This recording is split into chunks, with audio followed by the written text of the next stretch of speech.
Yeah. Round 13 was always going to be a bit of fun, and it proved to be so, as you could see. Shorty's a bit flat. It wasn't a very nice round for myself. Not only was round 13 pretty rough on the old players on the field, but also delivered some of my poorest scores for individual players. So, not a great week at all. 15-29. That is savage reading. Thursday night didn't get off to a good start. I was pure salt about the Cats. Wasn't happy about that. Scotty Sell went down, so I knew my SuperCoach was in trouble from the get-go. Honestly, didn't check any scores over the weekend. I knew it was bad. I checked stats, listened to it, of course. But the actual SuperCoach scores, no. You're not wrecking my weekend this time, SuperCoach. I didn't have a look at it. I looked at this about 5 minutes ago, getting back from work.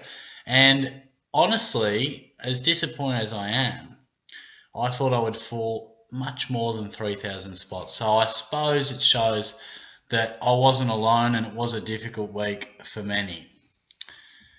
Jesus. If my SuperCoach wasn't bad enough, someone's hacking my computer as well. But anyway, before I jump into my team, a bit of a plug for my mate and myself, I guess.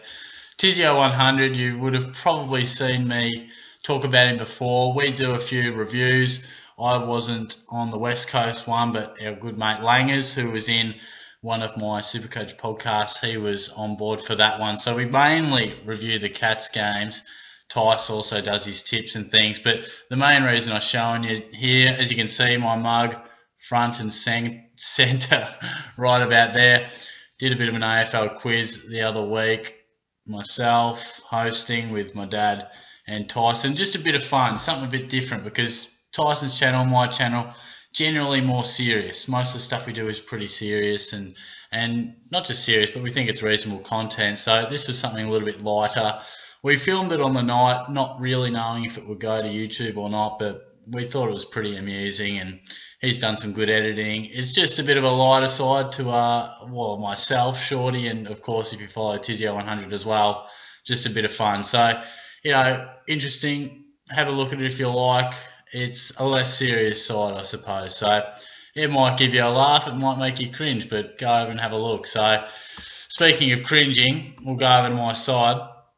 And we'll quickly go through it, I think, because to be honest, I was not really rapt at all about it. As you can see, the back line in the midfield was always going to be really tough. My trades, I ended up bringing Doherty in for Newman. Now, of course, Newman had a very good game, but the fact is that Doherty, I just felt I had to get, and the 153 really validates that decision. He was just skyrocketing. Look at him, 634. I felt, I need this bloke. I need him now. And if I don't get him now, I know it's sacrificing Newman, who's a very good scorer in his own right, but he's the only guy that I'm going to be able to go from Newman to Doherty. Doherty, the best defender in the game scoring-wise, and Newman, as good as he's going, you can't bank on him week in, week out. He's been very good, but you just never know. 70 can always be around the corner for a player like that. So I got him in. Fife, of course, a bit of a niggle during the week, came to light. So I traded him out for Dustin Martin. And what was my other trade? David Myers down to Declan Mountford, who I did start with, funnily enough. But I just had to avoid a zero. Myers had to go anyway, and there was only one guy who was playing, and that was Mountford. I ummed about Ainsworth, but I thought, well, Ainsworth and Mountford both could score as good as each other. Ainsworth's job security is reasonable, but Mountford played okay, and I think he'll keep his spot. So they are my trades. It leaves me with 224k, and I would be thinking off the top of my head that my trades would be something along the lines of Barrett for Bontempelli. This is going to be tight on the maths. So we got Barrett for Bontempelli, which is about 158k. What's that bring me down to? 180. And then I'll do Stewart, most likely up to Jake Lloyd. So what's that? 85k, 158, 243. So I'm going to miss. I'm definitely not going to be able to do both of them. So probably going to have to perhaps downgrade Bruce. or something along those lines. So I'll just miss, which is disappointing. But I think Jake Lloyd's a must. So anyway, back to my side. Stewart was good again. Tui, he's had a lean couple of weeks, and I really feel if I can get 93, 94 out of him, I'm happy. He just needs to lift a little bit. Dangerfield, superb, 141 as captain, VC loophole. Martin, slow start, but got going, of course. Hanbury sounded on the radio like he was better than that, but that's disappointing. McRae, disappointing. Barrett, so-so. Scotty Selwood, very disappointing.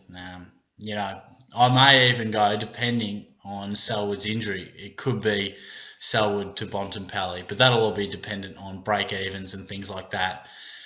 But we'll just have to wait and see. Martin, again, disappointing. Tom Lynch, absolutely disappointing. Dalhouse, you know, it's not great. Nankervis, not great. Higgins was so-so. And Heaney played a very good game, and Hannon continues to deliver, which is very good. But as you can see, working through as I do with player by player, there was, what, 5 guys that I was happy with? Get out of it. It was probably a handful of guys. Doherty, Danger, Martin, you'd take that. Hannon, Heaney. And I reckon that's it. You know, there's some average scores in there, but equally just some shockers. You know, Tom Lynch is just a killer. Just kills you. Anyway.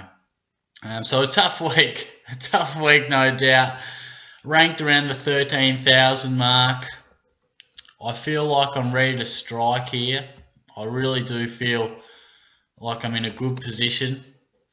I reckon I'll be able to bring in Sloane in the near future, Lloyd and Bontempelli just around the corner, and I think there was one other player that I was thinking of to round out my back line. No, the back line probably felt Nick Rewalt was the other one.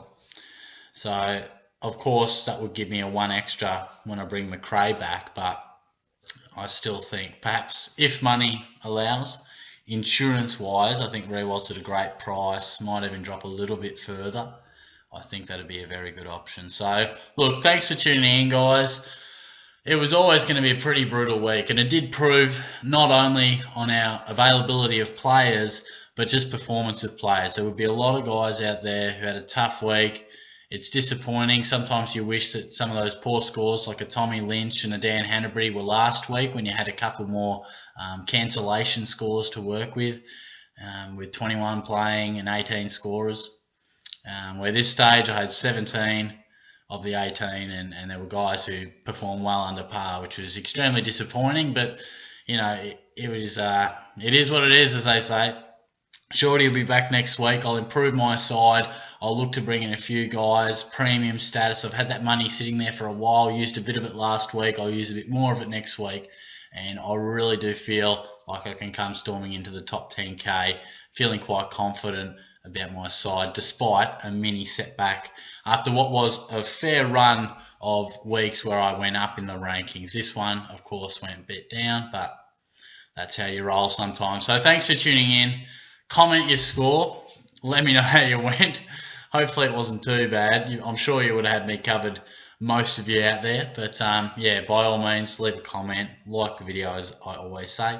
And above all, subscribe to the channel and get along to Tizio 100 as well. Check out a few of those quizzes, answer a few questions, hopefully have a bit of a laugh. So thanks for tuning in, guys, and I'll catch you soon.